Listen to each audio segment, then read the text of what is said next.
This is the TSG Multimedia podcast for March of 2021. We're sponsored this month by Soundtraxx, Podomatic, and the TSG Train Crew on Patreon. Thank you very much. I'm your host, John Abaticola, and I'm back again.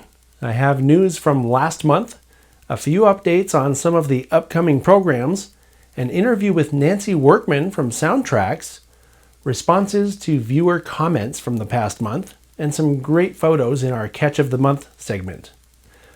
Now, before we get to all that, please remember to hit the thumbs up icon to register your support of what you're watching. It helps the channel become more visible to other viewers, and it lets us know here at TSG Multimedia that you appreciate what we're doing here. Comments are also always welcome, even if it's just to say, hey, thanks for the show. Also, I would be remiss if I didn't mention that you can help support my work on this channel by becoming a part of the TSG Train Crew. That's what I call our supporters on Patreon. It's as cheap as $2 a month, and it helps bring the content that you enjoy to the channel and to the world at large. This month marks 1 full year that we've been in pandemic mode. It's really hard to believe it's already been that long, but here we are. The good news is that there is a light at the end of the tunnel with this COVID-19 vaccine that's now being administered broadly. The bad news is that we're going to have to wait for it because we're not in the demographics that are going to be given priority. I got to tell you though, I've just about had it with this situation of not being able to get out and do things. I mean, it's been great to be able to utilize technology to keep things going, but there's nothing like being able to go places and see people in person and to experience things in person. Anyway, whenever it happens, I'll be glad to be done with this bizarre experience of having everything closed and not being able to do things. And I hope it never happens again in my lifetime. Now let's go to our Soundtraxx Soundbyte for this month. When I contacted George, he suggested that I should talk to Nancy Workman. Nancy's the CEO at Soundtraxx. I met her in Salt Lake City at the NMRA National Convention in 2019, and she has a really great story to tell about how she got involved, even before DCC was a thing. So let's go to that now. Okay, so I have Nancy dialed up here on the computer, and good morning, Nancy. How are you? I'm great. How about you? Beautiful sunny day in Colorado. It is where I am too, so this ought to be good. Should be a good day, if nothing else. So we're having something different going on here. I wanted to ask you, because you've been around Soundtraxx for a long time, and I thought it would be kind of cool to try something different, and everybody thought it would be kind of interesting to hear from you because you're the head boss person there, right? I am the CEO. And as I like to say, I'm also the chief cook and bottle washer. So anything that needs to get done that we don't have somebody to do, it's usually my job. Right. I guess it's run kind of like a startup, being a kind of, I mean, it's not a small business per se, but it's still, everybody has to have a lot of hats, I suppose, is what I hear from George. Yeah, it's a small company. It's the leaner we can be, the better I can be to my staff, pay them better. We pay for their health care. So far, I haven't had to ask them to contribute, those kinds of things. So if we can do it with fewer people, that's great. Sometimes it's just necessity. Staffing is a problem. Staffing is a problem. So yeah. And I know that the challenges of COVID haven't made any of those issues any easier. So. You would think with all the people supposedly out of work, but has not made it easier at all. It's just different. Yeah. Well, I want to take us back kind of to the beginning. When was Soundtraxx started, right? Because DCC didn't come out until the 90s, right? The early 90s was Correct. When did Soundtraxx become a thing? So I'll tell you a story. I'll try and make it fairly short, but it's the true story of how we started. And my business partner, Stephen Dominguez, who is our chief technical officer, chief engineer, he and I met at a marine electronics company on Cape Cod. And we became friends because our offices just happened to be next door. He was the end of the row of engineering offices, and I was the beginning of the marketing offices. We got to be kind of friendly, having lunch and hanging out and stuff. And one day he came into my office and he said, so I've designed this product, and I was wondering if you might have some time to help me with some, marketing stuff. And I went, sure, what is it? And he said, well, it's a sound system for model trains. And I said, sound system for toy trains. And he went, no. And he stomped out of my office. And I thought, well, that's the end of that.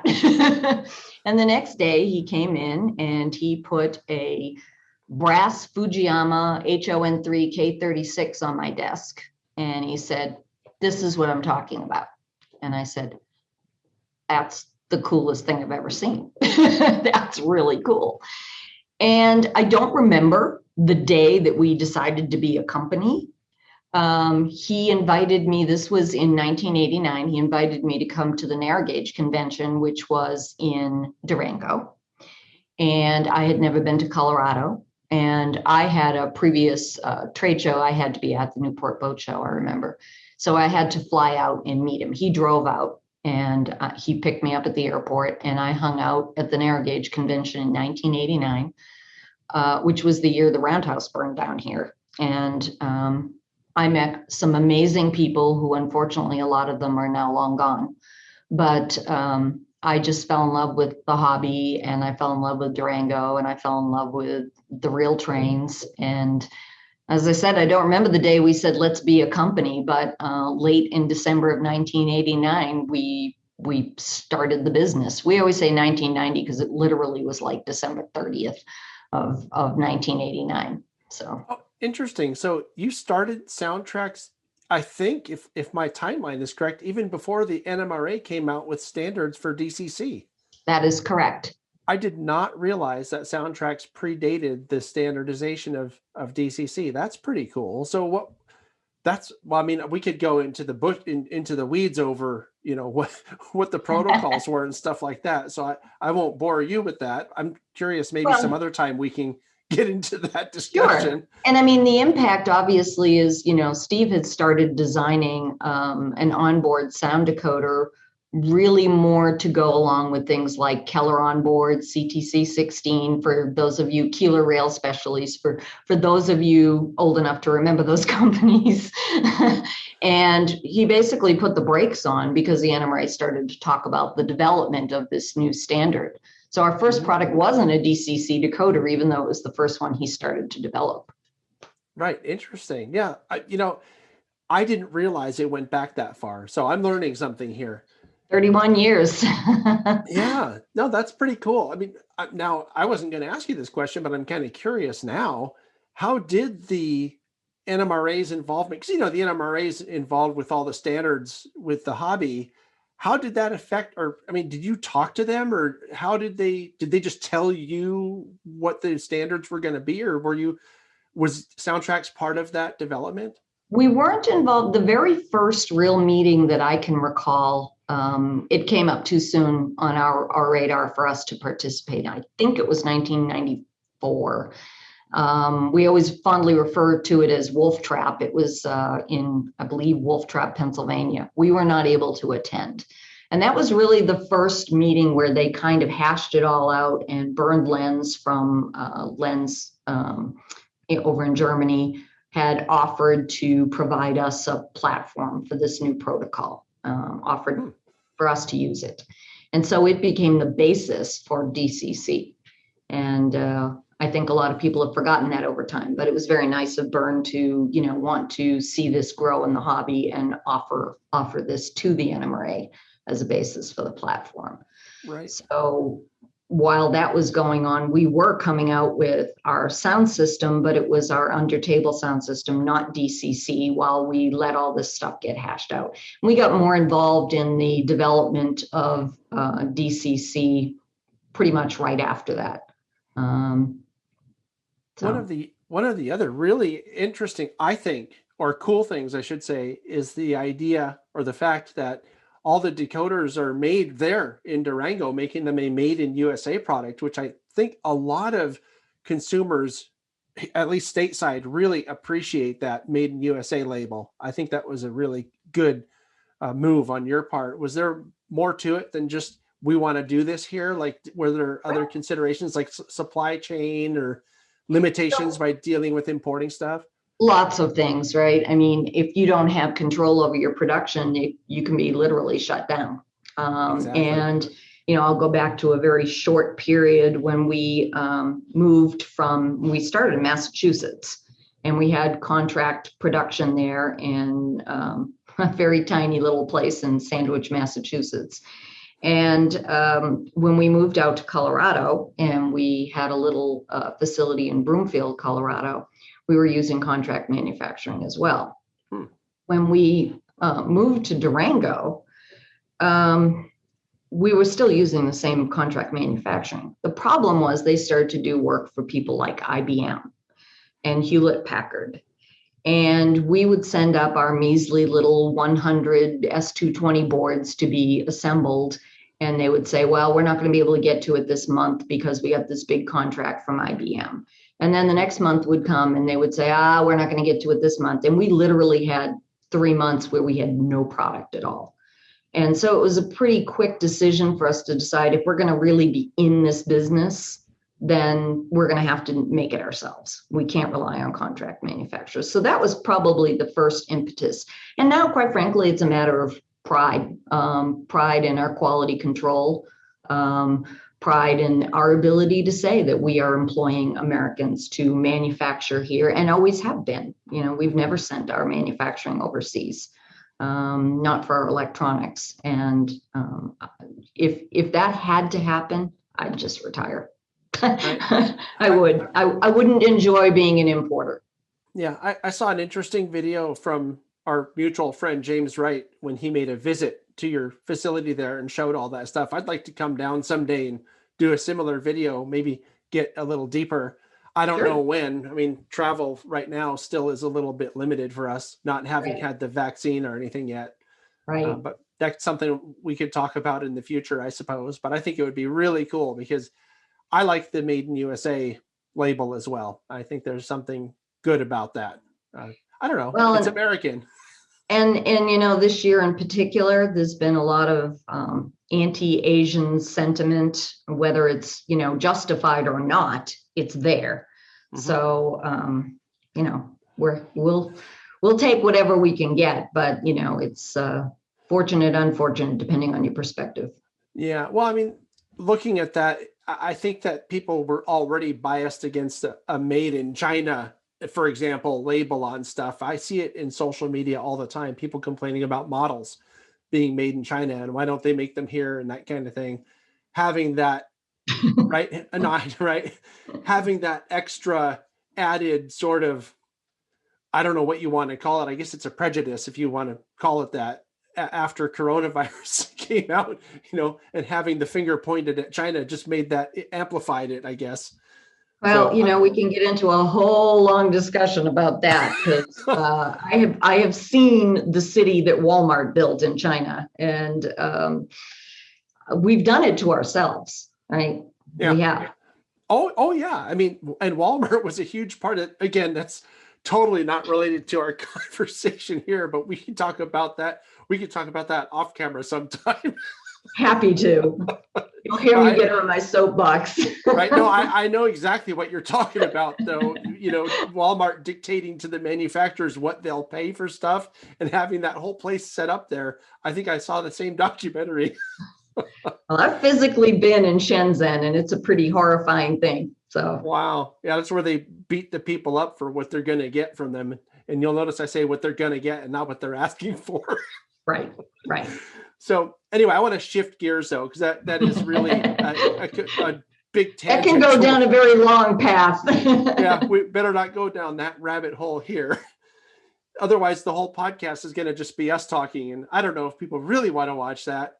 They'll have to watch me the whole time anyway. So I don't know, maybe it would be better because I actually have someone else on camera for a change. Well, people know I'm pretty opinionated. Yeah. Well, I'm not sure how much people know I am, but it could be a fun discussion in any case. I want to change gears though, because there's something else, and I think I ask every lady that I come across in the hobby this question, because I find it kind of a fascinating question to hear the responses, and that is, what is it like being a lady in a male dominated industry such as model railroading? And sort of a second part to that question is, what are the challenges of that? Like, I'll let you answer, but I have my own questions about it. But Sure. It's gotten better, believe it or not. Very early on, it was discouraging and annoying to go into a trade show and be standing in the trade show booth with my business partner and having everybody go to him. right. And never come and ask me any questions.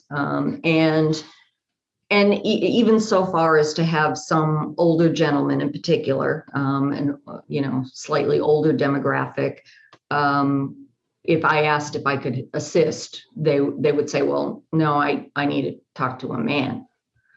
Let me talk to your husband, probably. Yes, that there's a lot of assumptions that Steve and I are married, a lot of mom and pops in our industry. So there was that. I'm only in it because of my husband. I got a lot of that. The good news for me was that it annoyed Steve as much as it annoyed me. So he was really good about, if he heard somebody say that, he would be like, oh, don't ask me. I don't know anything about this stuff. You're going to have to ask her. So he would sort of force them to talk to me.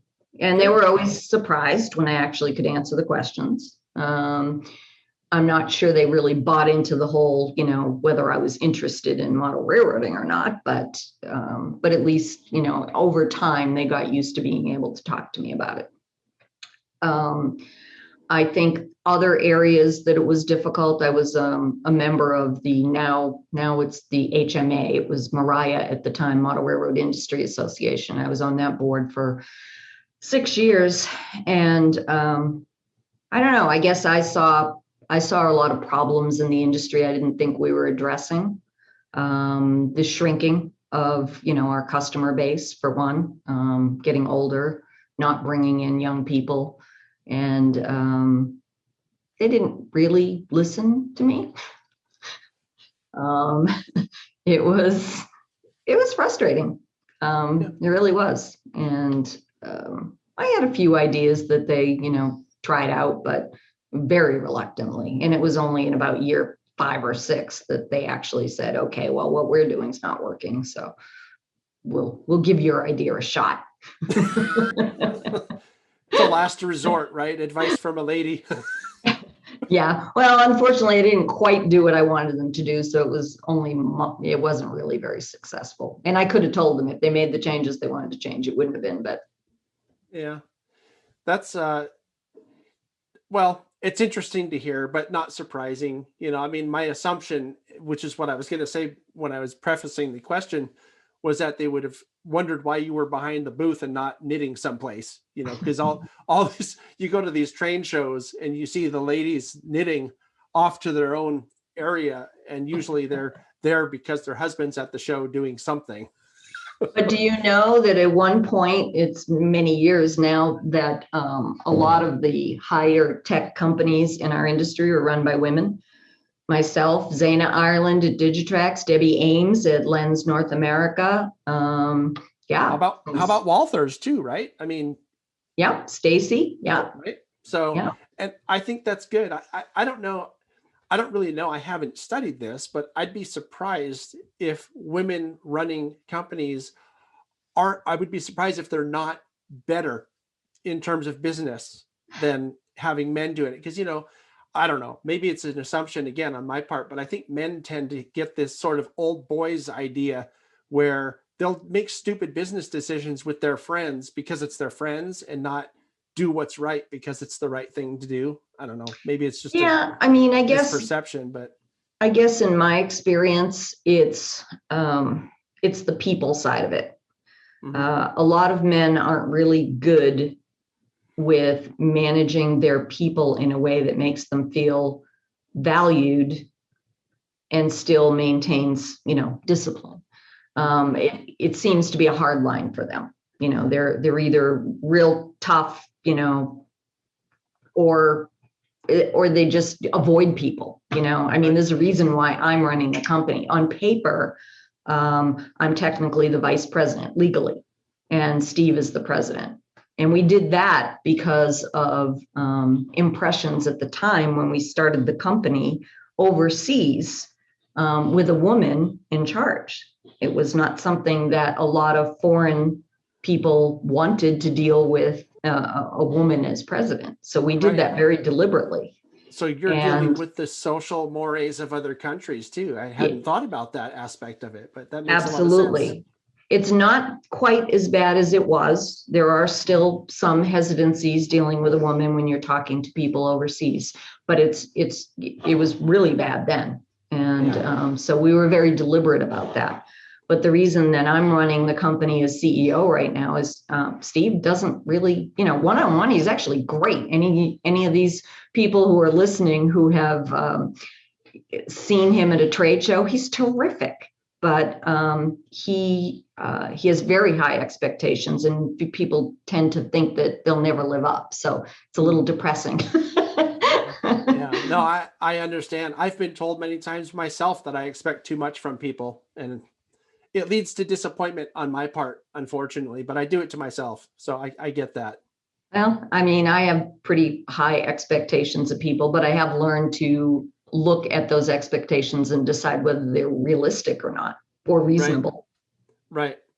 That's what I still struggle with at times. Things that seem simple to me aren't always so obvious to other people. So, but I digress. But since this is the Soundbyte, we're usually talking to George, and I will always ask George about announcements. Are there any products, exciting things coming out? I know that the industry seems to be going to this next 18 thing. Or is there anything like that coming up, or anything that you're able to talk to us about in terms of releases? We've actually made a couple of announcements, and we've been kind of quiet about them. You won't really find much on our website about them because we're running into parts procurement issues. We do have what we call the TSU N18. It is a next 18 decoder. I believe that we're going to continue to see more people using that. It's a nice small little connector. I don't love it from a manufacturing perspective, but it certainly does keep things small. And, what we've seen over the last 10 years in particular is people don't enjoy, I shouldn't say people, I should say more people don't enjoy the actual electronics installation side of things as they did early on. Our early adopters to DCC were tinkerers, right? They were engineers and technicians and computer techs, and they loved the installation side of things. And there are certainly still some people out there who like to do that, but there are way more people who just want to plug something in, close it up, and walk away. Right. And I can appreciate that. There's so many aspects of modeling that are required hands-on, right? If you want nice scenery in your layout, you're going to have to work on it. And some people, that's their whole focus is scenery. So they don't want to spend a lot of time doing installations. So I do think that decoder will be relatively popular. I think it's going to grow in popularity over time because it's still kind of new in this country, not so much over in Europe, but in this country, it's still kind of new. Yeah. Who's really going to enjoy it are the N-scalers. Yes, N-scalers absolutely. Right. The TSU 1100 is small and it'll fit into a wide, that's what I do, N-scale. So right, it'll fit into a wide body. So having the new TSU, I forget what it's called, N18. No, the other one, the kit that's the KN1, the TSU KN1, the Kato. Yeah. That's been really popular. That's been really popular. I think when you release whatever the next 18 one is, because I have a friend who makes a little motherboard. Do you know what a decoder buddy is? Yes, I do. It's like the N-scale version of a decoder buddy. Decoder buddy is the HO scale motherboard. Yep. Well, this is an N-scale motherboard, and it uses the next 18 plug. So Great. it'll be nice to have, more options when it comes to Absolutely. installing those on, right? With all those different functions. I think that Right. his board supports 8 different functions or something like that. It's either 6 Cool. or 8. I'm pretty sure it's 8. It might even be 10. I just don't remember. My short-term memory is not what it once was. And I have one of these boards, and I'm going to do a video about an installation with it at some point. But that's again off topic here. But cool. So that's next 18 coming.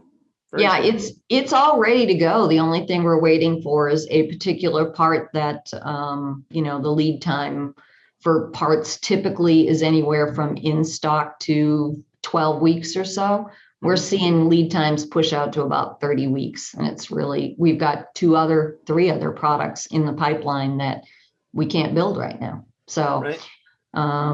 we have announced, kind of an upgrade board for some of the Workman products. TSU BH1 is a diesel upgrade product, and the TSU BH2 is a steam version of that.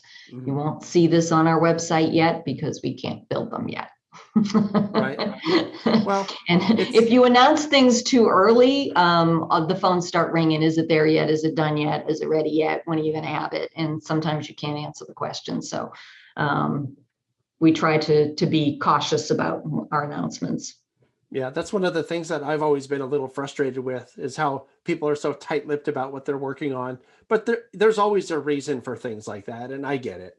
Yeah. So, well, we could probably talk for a long time, and I could see actually, Nancy, doing a much longer in-depth interview at some point if you're open to something like that, because I have all kinds of questions that are popping into my mind while we're talking that we didn't plan for.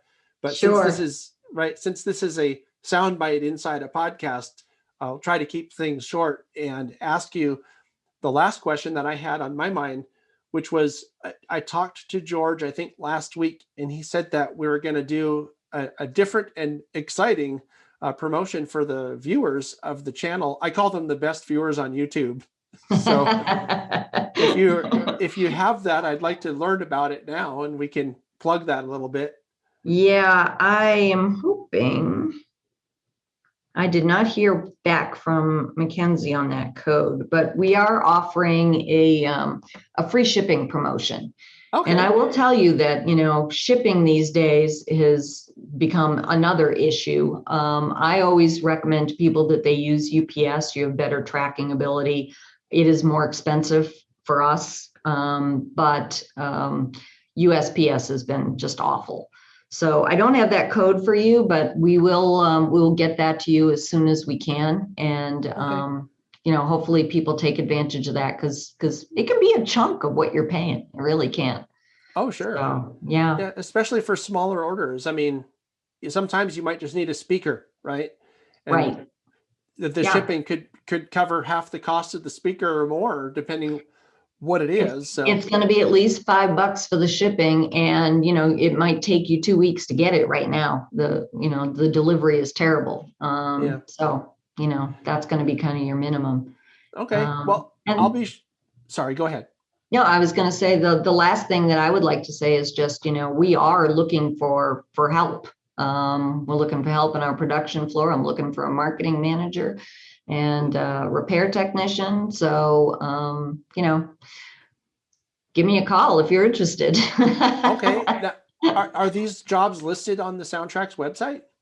A couple of them just came up. The marketing manager position is not. It was originally sent out through a hiring agency. Unfortunately, they're not doing a very good job, so I'm going to have to take this on myself. Well, I'd really like somebody with some industry experience. Right. Initially, I didn't think it could be a remote position, but if COVID has taught us anything, we figured out how to do things remotely.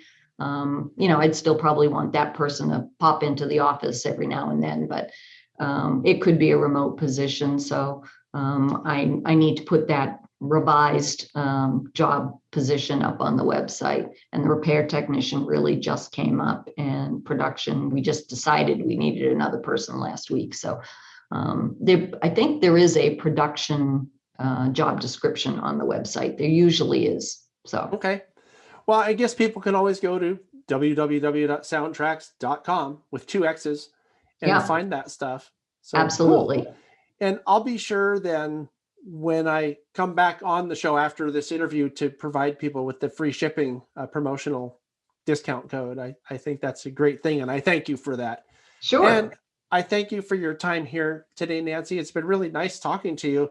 I would definitely like to talk to you more about doing some kind of a more in-depth interview sometime. It could even be a standalone thing, or maybe Sure. I could have you on as a guest for one of we do something for the Patreon supporters of the channel called a virtual hangout, where people who support the channel get to log on to sort of an exclusive meeting. Basically, it's a video meeting. And then I'll talk to someone like you who's in the industry, and they can get all kinds of insights and ask questions. I think that might be kind of fun. Sure. So I'm going to go ahead and hit stop on the record button here. And, okay. Thanks again. Sure. And I'll see everybody when I come back on the podcast in just a second. Thanks, Nancy. And thanks for giving the best viewers on YouTube free shipping. So don't forget, when you place an order with Soundtraxx, use the code TSG FREE. And if you prefer to patronize your local brick and mortar shops, you can still drop Soundtraxx a line and let them know that you appreciate their support of this channel. So remember last month when I told you about some great sunflower seeds that I had discovered for snacking on Chasing Trains excursions? I said on that show that I'd let you know when I found a beef jerky that I was excited about. Well, I'm ready to make that announcement now. If you looked in the video description, you probably already saw our affiliate link to Great US Beef Jerky. Well, here's even better news. If you use the code TSG10, they'll take 10% off your order. So if you like beef jerky as much as I do, I think you'll appreciate what they have going on there. My favorite is the cracked black pepper flavor. They use really lean cuts, and the quality is such that I feel really good about plugging the brand. If you try it, let us know if you like it. Remember, use the link in the video description below, and then use the code TSG10. I'm sure you will not be disappointed. So let's talk about what has been happening since I last came to you with a podcast. On February 6th, I met with my friend Kevin Hill to record the next episode of Toy Trains 101. That'll be out later this month.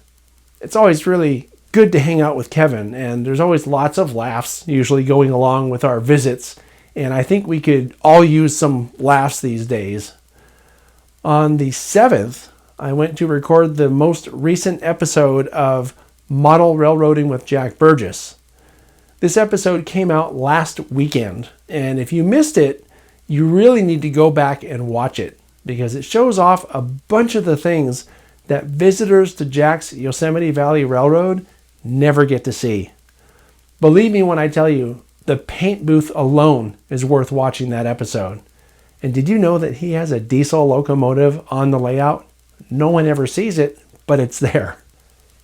On the 17th, we did our first officially scheduled live call-in show with Michelle Kempema as my co-host.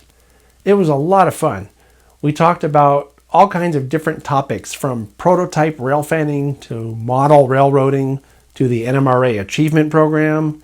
Michelle and I will be doing a live show like this every month on the third Wednesday at 4 p.m. Pacific Time. I'll tell you about this month's show when we get to the upcoming program segment of this podcast. On February 20th, we had the pilot episode of TSG Live Model Railroading. This was a live show with my guest Rob Spangler, who is a very talented modeler.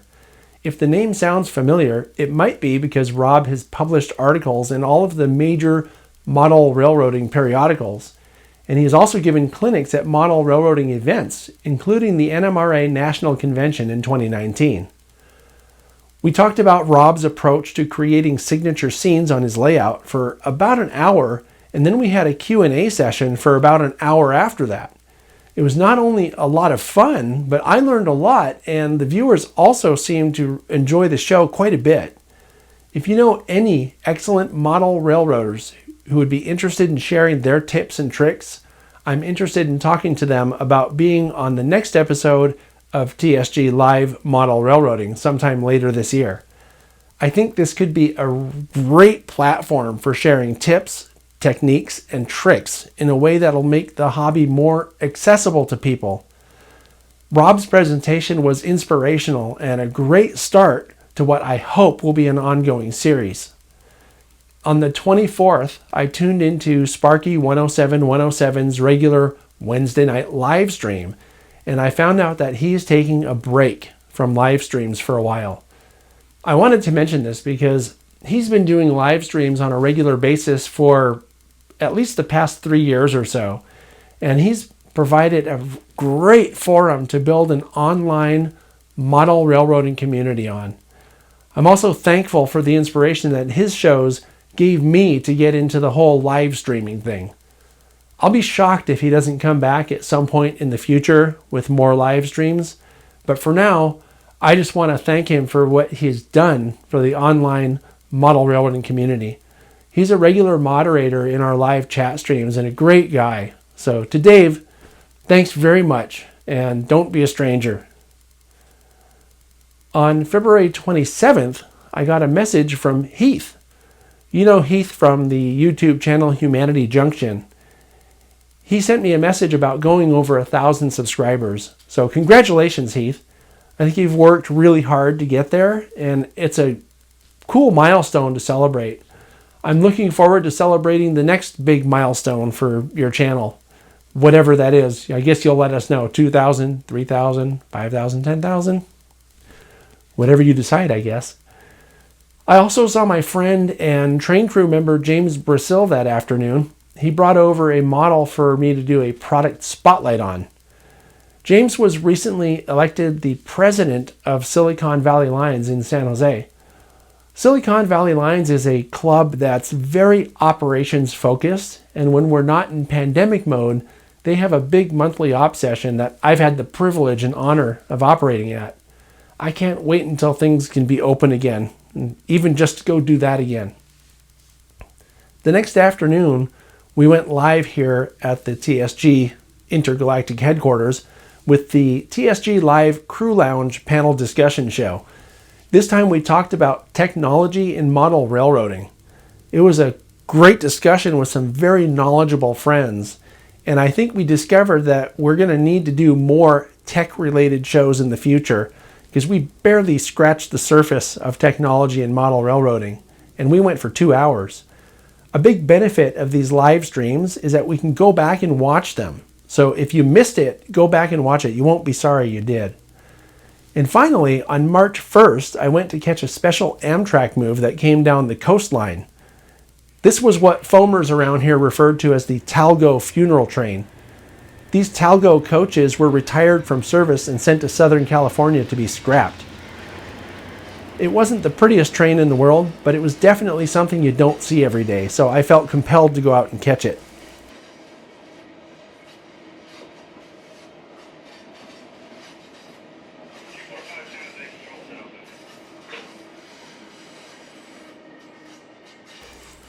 And now for some of the comments and questions from last month. Someone posted a comment in one of my videos from TSG Channel 2 about making the watermark logo smaller. And I thought this was worth bringing up because it gives me a chance to talk about the watermark and why I put it on all the videos. Unfortunately, there are people out there who have no problem downloading someone else's content and then re-uploading it to their own channel. Ask me how I know this, because it has happened to me. And I'm guessing most of these content thieves simply don't know that what they're doing when they do that is actually an act of theft, and it's illegal too. I noticed that after I started using the watermarks, it didn't happen as often. So there's a reason why the TSG Multimedia logo is appearing in the corner of every video that gets released. I wish I didn't have to protect my intellectual property from theft, but it's a sad fact of life for anyone who produces content for the public, like for YouTube. So just to be clear, Downloading my content and then re-uploading it elsewhere is not sharing it. It's theft. However, sharing the link to a video that's on my channel, that's not content theft. As a matter of fact, I appreciate when people do that because it directs people to my channel. And that could even lead to a new subscriber or a new supporter. On this note, I have a favor to ask. Okay, if you ever see my content on someone else's channel, please let me know as soon as you can. I would really appreciate the heads up if you happen to run across an instance of content theft, because YouTube's automatic detection doesn't always do the best job of identifying it and then notifying me when someone re-uploads my content as their own. You can email the offending URL directly to me at podcast@tsgmultimedia.com. All that being said, I'm very happy anytime someone wishes to share my content by sharing the link to the original upload on my channel. That's really what it's there for, right? And this goes for anything you see out there. Share the original link. I'm sure I speak for all content producers when I say this. Share the original link and thank you for your support. Anyway, another comment came from Joey Butzek on the pilot episode of TSG Live Model Railroading. And he said, "This was a fantastic show. I gained much needed info and inspiration for my next layout. Rob is a wealth of modeling tips and knowledge. I'll be saving this to a playlist to rewatch for sure." Thanks for the compliments, Joey. This is the kind of comment that keeps me going. And this was the intention when we set out to make this show, to inspire people. I think Rob did an amazing presentation, and I would recommend to anyone who missed us when we were live to go back and watch that show on the replay. There was a ton of what I call modeling gold in it, okay? I thought the Q&A segment at the end was just as good as the presentation part, so it's worth to watch the whole thing. Iron Horse Heathen is interested in finding out about the music I use for Model Railroading 101. It's a song called Take Off by Ethan Mikesell. Ethan is a brilliant guitarist from the East Coast whose music is available royalty-free in YouTube's Creator Studio. Most of the music I've used on the channel since 2018 comes from the Creator Studio library. The theme for Model Railroading with Jack Burgess, on the other hand, was written and recorded by a lifelong friend of mine, John Fikert. Prior to 2018, most of the music on the channel was basically, it consisted of collaborative recordings that I did with Dan, who used to contribute here. Those were a lot of fun because I got to play the drums on those. There's an interesting comment that gets posted to a lot of different videos by many different viewers, and they all seem to want to know where to buy something that was on the video. The best place to get an answer to that question, if it's not listed in the video's description or talked about during the video, it's in your favorite search engine on the internet.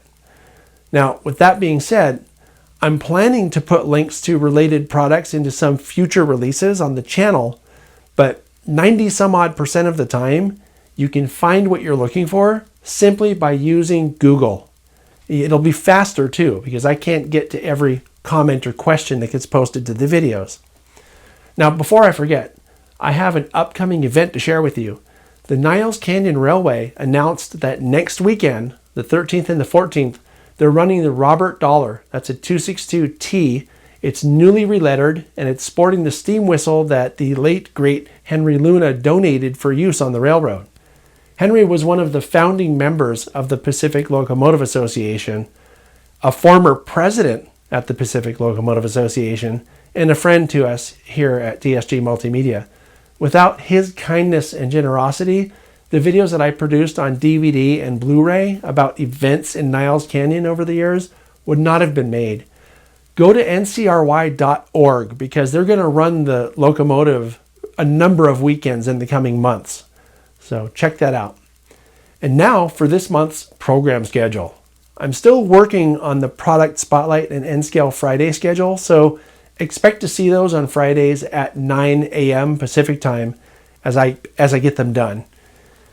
So on Saturday, March 13th, we have something called the TSG Multimedia Classics. This is a new feature I thought I'd try. In this series, I take the main program from a commercially released DVD and publish it here on YouTube. These programs can't include everything that comes on the DVD, such as still photo galleries, special content, and trailers for other programs, but it gives you a chance to see what the main program is like. And I will have a link to the page where you can order the full program with all the bonus content on DVD. The first ever episode will be A Day at Stockton. This program documents all the trains that went through the area around the Stockton Diamonds on a day back in May of 2008. On Wednesday, March 17th at 4 p.m. Pacific Time, we have the live call-in show with co-host Michelle Kempema. In this episode, we'll talk with Jack Burgess, who's the NMRA Achievement Program Chairman for the Pacific Coast region of the NMRA. If you have any questions about the Achievement Program or want to learn about the Master Model Railroader Program, this is your chance to ask someone who knows the answers. On Saturday, March 20th, it's our next installment of Toy Trains 101. In this episode, our resident toy train expert, Kevin Hill, talks about a less-known fact about MTH O-gauge trains and shows us a likely culprit if yours stops working properly. On Saturday, March 27th, I'll share the recording of a TSG Train Crew hangout during which I interviewed Dave Adams. You've seen Dave on the channel on a layout tour and also on some episodes of Crew Lounge. He's been doing train stuff for decades and has some great stories about his experiences. Then on Sunday, March 28th at 4 p.m. Pacific, it's the TSG Live Crew Lounge. This is our monthly panel discussion show. We'll be talking about traffic control on model railroads. It should be pretty interesting. And now for the catches of the month. TSG Train Crew member Michelle Kempema sends in this photo of a northbound UP train from Greeley, Colorado. Lucas Woodward from Australia sent in a bunch of great shots this month. The first photo is of Puffing Billy Locomotive 6A at Gembrook, taken in October of 2017. The second photo is of R-Class Hudson's R711 and R761 approaching Yarragon on the steam rail snow train in August of 2018. The third photo is of NR74 LDP002 and 9321 approaching Seymour Station on January 4th of 2021.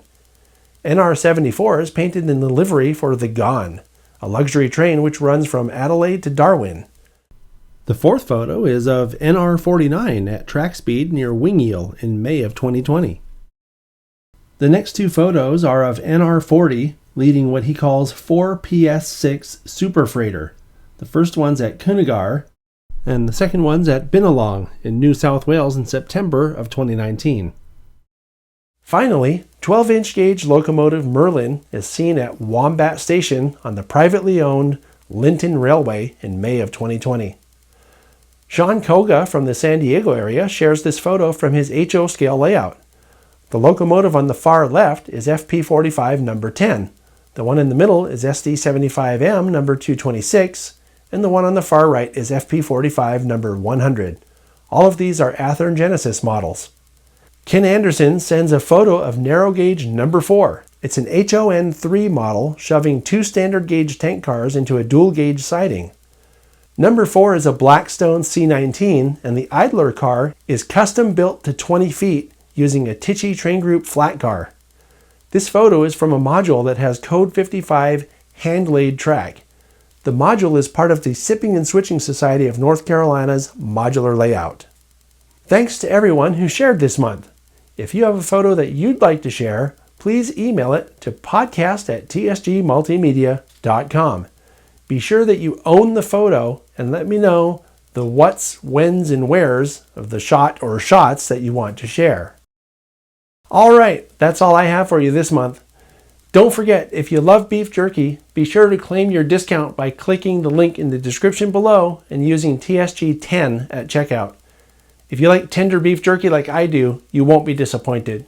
And as always, I invite you to support the content you love by joining the TSG Train Crew on Patreon.